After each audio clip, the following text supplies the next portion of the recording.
আজ 29শে মাঘ 1428 বঙ্গাব্দ, শনিবার 12 ফেব্রুয়ারি 2022 খ্রিস্টাব্দ। মহাভৈমী একাদশীর উপবাসে শ্রীমদ্ ভগবদ্ গীতা থেকে একটু আস্বাদন হবে। শ্রীমদ্ ভগবদ্ গীতায়া প্রারম্ভ। ওম অখণ্ডমণ্ডলাকারং ব্যাপ্তং যেন চরাচরম তৎপদং দর্শিতং যেন তস্मै শ্রী গুরবে নমঃ।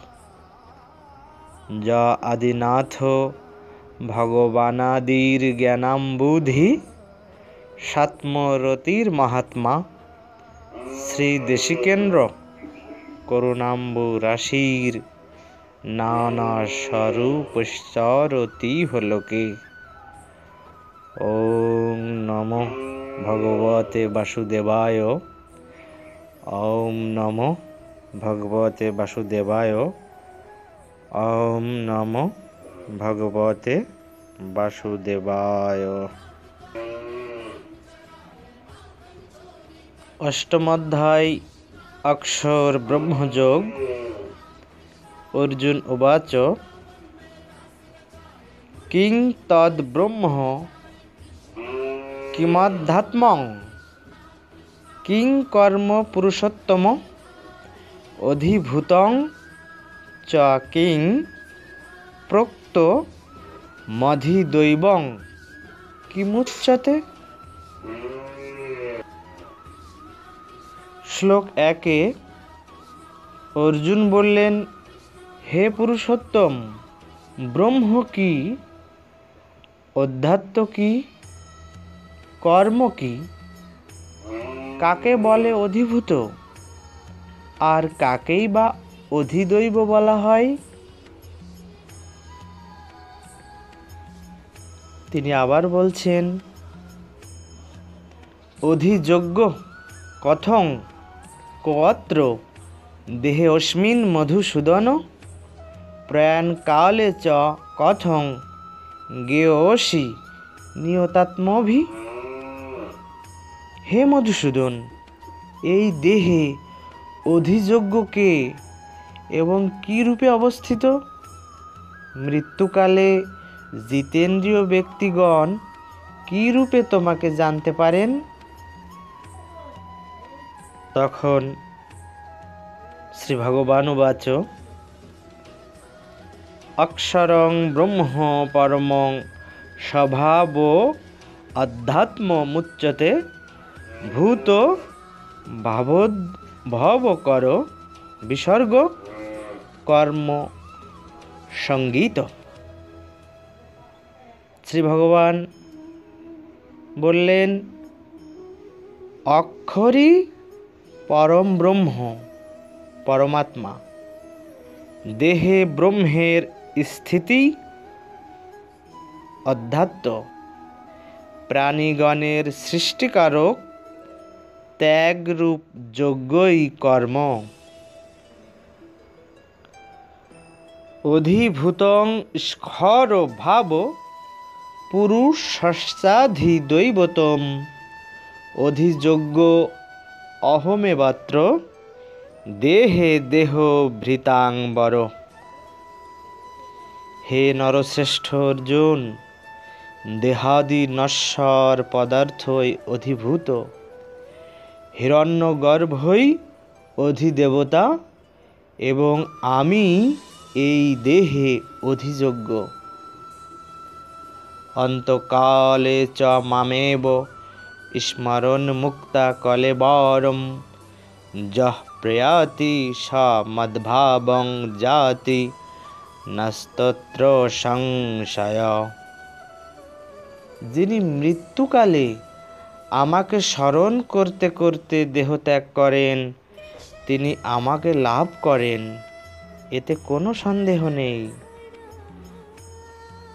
যিনি যেভাবে স্মরণ করতে করতে মৃত্যুকালে দেহ ত্যাগ করেন, হে কৌন্তেয়, তিনি সর্বদা সেইভাবে তন্ময় থাকেন বলে সেই ভাবই প্রাপ্ত হন।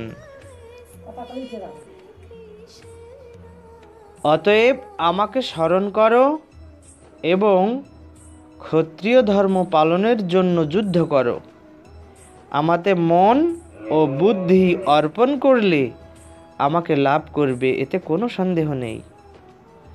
হে পার্থ, অভ্যাস যোগে যুক্ত হয়ে অনন্যগামী চিত্ত অর্থাৎ চিত্তকে অন্য বিষয়ে যেতে না দিয়ে বারবার অভ্যাসের দ্বারা তাকে স্থির করে দিব্য পরম পুরুষের ধ্যান করতে করতে সাধক সেই পুরুষকেই লাভ করেন।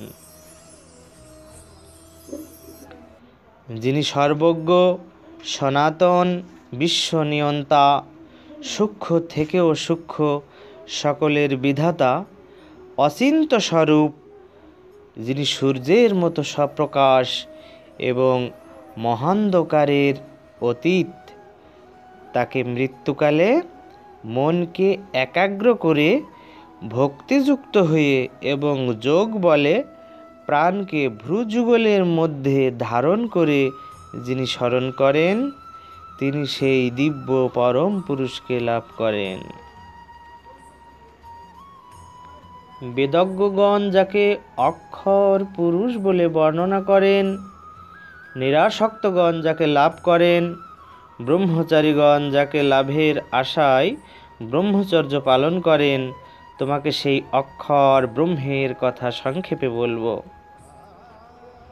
সমস্ত ইন্দ্রিয় দ্বার সংযত এবং মনকে হৃদয়ে নিরুদ্ধ করে ভ্রুযুগলের মধ্যে নিজের প্রাণ স্থাপন করে যোগাভ্যাসে প্রবৃত্ত হয়ে ব্রহ্মনাম ওম উচ্চারণ করতে করতে সেই ওঙ্কারের অর্থরূপে আমাকে স্মরণ করতে যিনি দেহত্যাগ করেন, তিনি মোক্ষ লাভ করেন।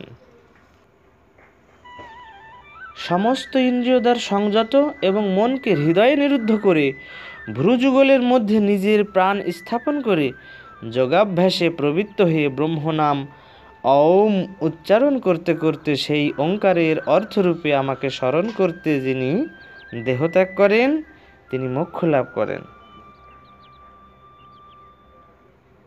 যিনি একাগ্র চিত্তে আমাকে চিরদিন সর্বদা স্মরণ করেন, সেই সদা স্মরণশীল যোগীর আমি সহজলভ্য। মহাত্মাগণ আমাকে পেয়ে আর দুঃখের আলয়স্বরূপ নশ্বর পুনর্জন্ম প্রাপ্ত হন না, যেহেতু তারা পরমা সিদ্ধি লাভ করেন।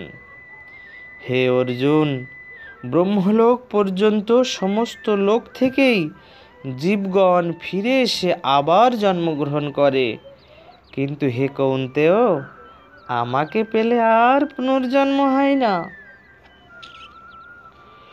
মনুষ্য পরিমাণের যে সহস্র যুগ অর্থাৎ সহস্র চতুর্যুগ, যুগ শব্দের অর্থ এখানে চতুর্যুগ, তাই ব্রহ্মার একদিন এবং সহস্র চতুর্যুগ পর্যন্ত ব্রহ্মার এক রাত্রি। এই তত্ত্ব যারা জানেন তারাই দিবারাত্রির প্রকৃত তত্ত্ব জানেন। যারা কেবল সূর্যের ও চন্দ্রের গতি অনুযায়ী দিবারাত্র স্থির করেন, তারা জানে না। কাল গণনায় এভাবে গণিত হয়েছে, পৃথিবীর 1 বৎসর সমান দেবতাদের 1 দিন রাত্রি। পৃথিবীর 360 অর্থাৎ 1 বৎসর সমান দেবতাদের 1 বৎসর। তো পৃথিবীর 360 গুণিত 12,000 বৎসর সমান 43,20,000 বৎসর, তার সমান দেবতাদের 12,000 বৎসর। তো সত্যযুগ 17,28,000 বৎসর, ত্রেতাযুগ 12,96,000 বৎসর, দাপর যুগ 8,64,000 বৎসর এবং কলিযুগ 4,32,000 বৎসর। এই 4 যুগ সমান 43,20,000 বৎসর, তার সমান দেবতাদের 12,000 বৎসর। তো ব্রহ্মার একদিন সমান সহস্র চতুর্যুগ সমান মানুষের 1,000 গুণ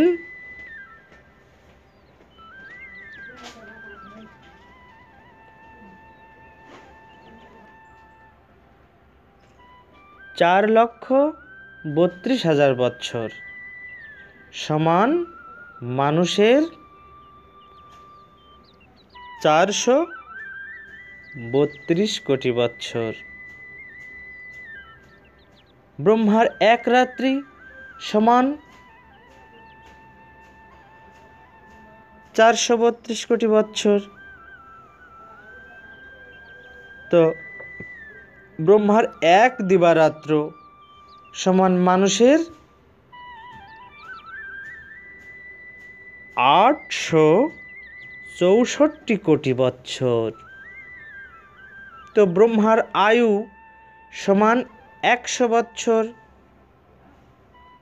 সমান মানুষের 864 কোটি বৎসর গুণ 360 দিন গুণ 100 বৎসর। এরূপে মনু 14 জন। বর্তমানে শ্বেত বরাহ কল্পের 7ম মনুর কাল চলছে। কলিযুগের পরিমাণ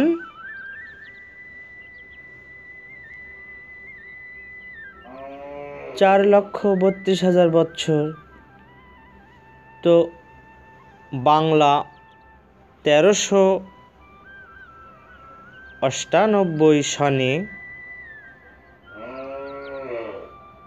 5,082 বৎসর কলির বয়স হয়েছে। তো কলিযুগের শেষ হতে 1398 সন অনুযায়ী 4,26,918 বৎসর অবশিষ্ট আছে। তো প্রলয় বা কল্প সমান ব্রহ্মার একদিন সমান মানুষের বা পৃথিবীর 1,000 গুণ 4,32,000 বৎসর, এর সমান 14 মন্বন্তর, অর্থাৎ 14 জন মনুর কাল। তো গীতা শ্লোকে আসা যাক। শ্লোক 18-এ ব্রহ্মার দিবসের আগমে অব্যক্ত মূল কারণ প্রকৃতি থেকে সকল ব্যক্ত পদার্থের উৎপত্তি হয়, আবার রাত্রি সমাগমে সেই অব্যক্ত কারণেই লীন হয়। সাংখ্য দর্শনে মূল প্রকৃতিকেই অব্যক্ত বলা হয়। সাংখ্যের পরিভাষা যারা মানেন না তাদের মতে অব্যক্ত অর্থ আদিপুরুষ প্রজাপতির নিদ্রাবস্থা। হে পার্থ, এই সেই ভূতগণই বারবার জন্মগ্রহণ করে ব্রহ্মার রাত্রি সমাগমে লয় পায়, দিবসাগমে আবার নিজের নিজের কর্মের বশীভূত হয়ে জন্মগ্রহণ করে। তো প্রকাশিকা বলছেন, ব্রহ্মে লীন না হওয়া পর্যন্ত, মুক্তিলাভ না করা পর্যন্ত পুনঃ পুনঃ জন্মগ্রহণ করতে হয়। পাপীরা কল্পের আরম্ভে সৃষ্টিকালে জন্মগ্রহণ করে, পুনঃ পুনঃ জন্ম মৃত্যুর মধ্যে দিয়ে কল্পক্ষয়ে অর্থাৎ প্রলয়কালে কারণ অবস্থায় থেকে আবার জন্মগ্রহণ করে।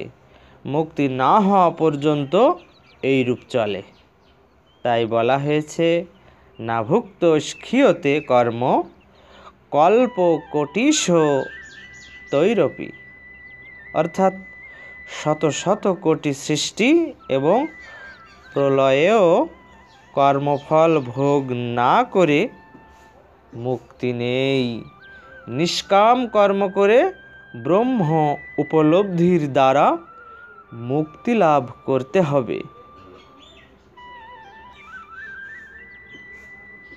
কিন্তু সেই অব্যক্তের অতীত অর্থাৎ প্রকৃতির অতীত যে নিত্য অব্যক্ত পদার্থ আছেন, তিনি অন্য সকল ভূতের বিনাশ হলেও বিনষ্ট হন না, অর্থাৎ পরমাত্মা পরব্রহ্মের বিনাশ নেই। যা অব্যক্ত অক্ষর নামে বর্ণিত, যাকে শেষ গতি বলা হয়, যাকে পেলে আর সংসারে ফিরে আসতে হয় না, তাই আমার শ্রেষ্ঠ স্বরূপ। হে পার্থ, সকল জীবজগৎ যার মধ্যে অবস্থিত, যার দ্বারা এই সমস্ত জগৎ ব্যাপ্ত, সেই পরম পুরুষকে একমাত্র অনন্যা একান্ত ভক্তি দ্বারাই লাভ করা যায়, অন্য কিছুতে নয়। হে ভরতকুল শ্রেষ্ঠ, যোগীগণ যে মার্গে গমন করলে পুনর্জন্ম লাভ করেন না এবং যে মার্গে অর্থাৎ কালে গমন করলে পুনর্জন্ম লাভ করেন তা বলছি। জ্যোতির্ময় অগ্নি, দিন, শুক্লপক্ষ, 6 মাস উত্তরায়ণের অভিমানিনী দেবতাদের লক্ষিত পথে গমন করে ব্রহ্মজ্ঞ ব্যক্তিগণ ব্রহ্মকে লাভ করেন।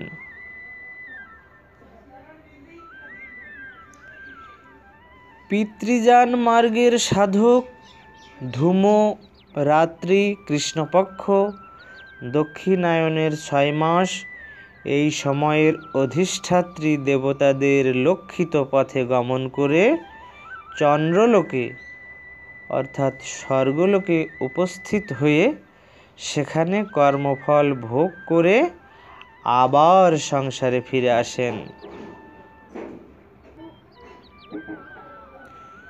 তো দেবযান ও পিতৃযান জগতের এই 2 মার্গ অর্থাৎ পথ নিত্যরূপে কথিত। দেবযানে গতি হলে মুক্তি লাভ হয় এবং পিতৃযানে গমন করলে পুনরায় দেহ ধারণ করতে হয়। হে পার্থ, এই 2 পথের কথা জানলে কোনো যোগী মোহগ্রস্ত হয় না। অতএব হে অর্জুন, তুমি সর্বদা যোগযুক্ত হও অর্থাৎ সমাহিত চিত্ত হও।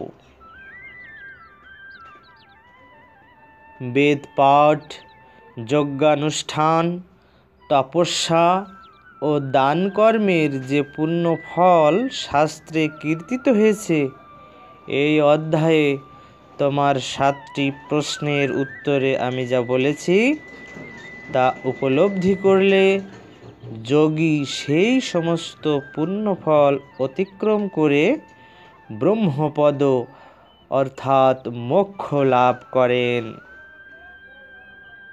শ্রীমদ্ ভগবদ গীতার শ্রীকৃষ্ণার্জুন সংবাদে অক্ষর ব্রহ্মযোগ নামক 8ম অধ্যায় সমাপ্ত। জয় শ্রী গুরু প্রেমানন্দে পরম করুণ প্রেমদাতা নিতাই গৌর হরি বল। জয় শ্রী কেশব, জয় শ্রী মাধব, জয় শ্রী যাদব। এই অধ্যায়ে বিভিন্ন নামকরণ দেখা যায়। কেউ এর নাম দিয়েছেন তারক ব্রহ্মযোগ, কেউ দিয়েছেন অক্ষর পরব্রহ্ম বিবরণ। জয় নিতাই গৌর হরি বল।